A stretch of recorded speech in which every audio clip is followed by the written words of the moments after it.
An economic disaster, freezing the flow of goods, emptying shelves, shuttering workplaces, and rising prices for families and businesses alike. That is not a warning. That is the exact statement from the U.S. Chamber of Commerce President, Suzanne Clark. That's what she said this weekend. She's not wrong. We have a national emergency on our hands. And if you're wondering what's happening, well, I'm going to fill you in this video. Now, all I ask, just spend 2 seconds, go ahead, hit that like button, and let's get right down to it. So here's what's happening. In just 4 days, on Friday, September 16th, that is when the cooling off period for rail workers, unions, and the employer groups ends. This means workers can legally go on strike. That is a problem because we got updates last week saying that the U.S. economy could lose more than $2 billion per day if the rail workers go on strike. We also saw reports this weekend saying that if this happens, we would see disruptions like we've never seen before. This means things like corn, wheat, flour, corn syrup, lumber, coal, animal feed, right? I could go on and on. The list seriously goes on and on. All those things would come to a halt. You're probably thinking, well, okay, we could probably get through that, right? Yeah, we could. But while all these things come to a halt, guess what happens? We now have to turn towards truckers, towards going and taking all these things, corn, wheat, flour, lumber, whatever, right? Animal feed, fertilizer, taking it all, putting it on a truck, which takes time.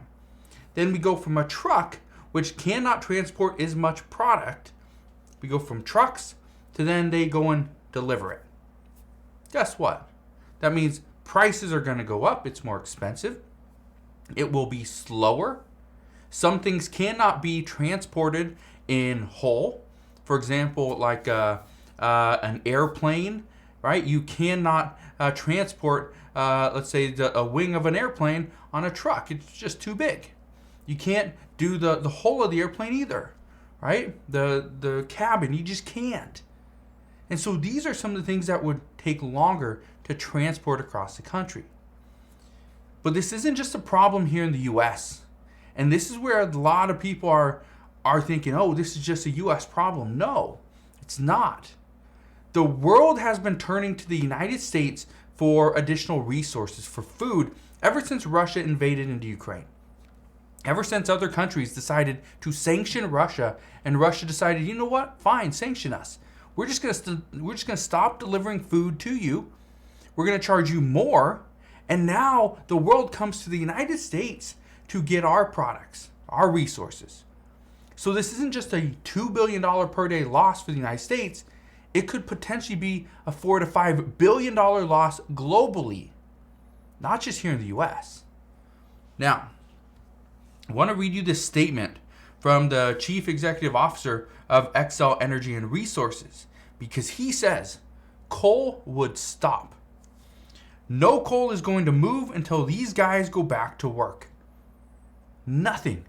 It's not going to be put on a truck. It's going to sit. And I addressed this earlier today, and I addressed this weekend as well, that if products are sitting in the rail yards, guess what? We are going to see thieves and people just go and try to ransack these cars, get products out, whatever it may be. It may be goods, shoes, electronics. It could be parts, could be cars. We're going to see burglaries go up. Okay? That's what we're going to see. Now, I do have some good news though. This isn't all doom and gloom. There is some good news. I want to address what that is right now. But also, in just a minute, I want to go over some of the other things. I want to go over some of the other impacts we're going to have. Okay? Because again, it's not just food. It's not just airline parts. It's not just coal. It's everything. Here's some good news. As of this afternoon, we know that 10 out of the 12 unions have agreed to a verbal agreement, which would actually stop any potential strike from happening come Monday. But there's two holdouts, and these two holdouts are extremely important. These are actually coming from the Brotherhood of Locomotive Engineers and Trainmen and the International Association of Sheet Metal Air, Rail and Transportation Workers. Now, these two unions, these account for roughly 90,000 employees. 90,000 employees of, I believe, roughly 120,000. But here's what you need to know. There's still a chance we could see a strike happen come Monday.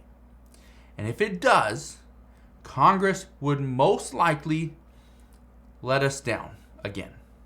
Here's why. What we know is that Congress has the ability to come in, intervene, stop a strike from happening. They could extend negotiations. They could extend the negotiation period, the no strike rule. Okay? And they've done this. Back in 1986, Congress actually had to intervene and stop a rail strike from happening to the main central railroad union. We also know, and again, they just all they did was change legislation to extend the 60-day no strike rule. That was it, and eventually the sides came together. They struck a deal. Congress also had to step in 1991 and ended the railroad strike less than 1 day after it began, with the House voting 400-5. Now, Congress could obviously do this again, and according to House Majority Leader Steny Hoyer, he says they will once again, if needed, step up. But there's actually two sides to this. Some lawmakers want to push for the sides accepting the deal that's on the table right now. Other lawmakers are fighting for even higher pay. So even though Congress could step in, there's still some issues that we have to deal with. And this close to a midterm election, that's where this gets very tricky. The other times, we were not this close to a midterm election. Now, there's another problem. And I don't think this is going to happen, but again, I want to be very thorough. We could see Republicans come out and block legislation from passing to put another burden on Biden right before the midterm elections. And one way they could actually do this is to, well, first, they could just not allow anything to pass. The second thing they could do, and this is the most likely option, is to extend the no strike rule until right before the election. So it would probably be extended about a month, maybe 30 days, and see if the two sides come together. And if they don't come together and they do not accept a deal, that could actually hurt Democrats and the Biden administration. Now, we know this is a major, major deal. President Biden needs to get a deal done. And the White House has been pushing for quite some time to get the two sides to accept a deal. But in the event that the White House can't do anything, Congress will have to step in. But keep in mind that just because a strike hasn't happened yet does not mean we are not being impacted currently. Because right now we are. Right now, many products are actually being pulled off the railways simply because they need to keep them secure. I want to read you some of these. For instance, fertilizer shippers are already preparing for the worst. Now, we have a statement from Fertilizer Institute CEO Corey Rosenbosch, and this is what he said on Saturday. He said, rail networks are complicated and carriers must make preparations ahead of a potential stoppage to keep certain types of cargo safe and secure. Fertilizer falls into that category and is being taken off the rails. That is bad news for farmers and food security. And this is coming right at the time that farmers are about to apply fall fertilizer to their crops. Guess what? If we cannot, and again, crops can still grow without fertilizer, but they don't grow as big, right? Which means farmers make less money. Also, if it's something like a potato, you want some fertilizer to make sure your potatoes are big. They're not being infected with bugs and insects, and they're going to be good, right? And one of the things that we can tell you, based off a lot of research, is fertilizer helps. It doesn't hurt. It helps. It enhances the crops.